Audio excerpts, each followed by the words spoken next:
Facts. Hey, I need you guys to understand one thing.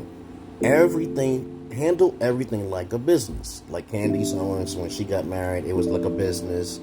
Like, who else? Okay. Anyone who gets married, which she should not get married, handle it like a business. There is a trade proposition there.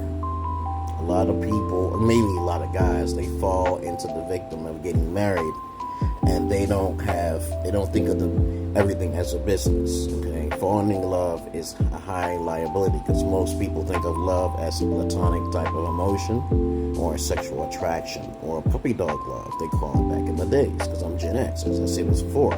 If you start thinking like in a business mind, like state of mind, then everything will be okay. Like Ben Shapiro, it's a business. When he met his wife, he said, "Hey, are you down or you're not?" Okay, it's about procreation, guys.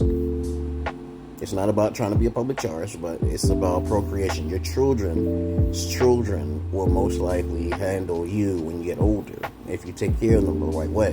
I teach my daughters that everything is a trade. If I become like comatose, I would tell them to kill me instantly. I am useless. But they might say, "Hey, I love you too much, Daddy. You gave us too much happiness and yada, yada, yada." I said, "No, I'm useless. I can't do anything for you, babies."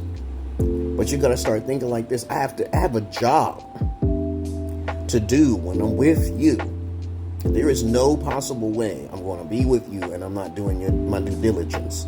Though men are low maintenance and women are most likely high maintenance, there is some sort of trade. Men give more compliments than women, obviously, common sensely. They do more sexual things. They're more aggressive than women. Women get tired after a while.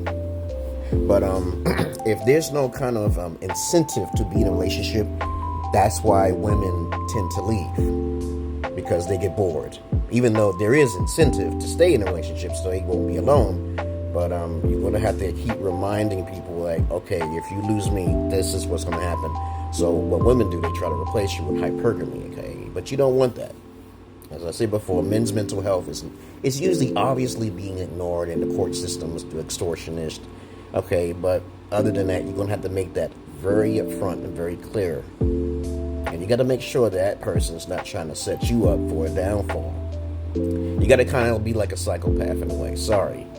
But if you're not paranoid about your emotional health and your mental well-being and yada, I feel really bad for you guys. I do this with my daughter. I say, hey, if you're not offering me something, then, respect. For children, it starts off with respect. But you know how it goes on from there with the pathology. Peace.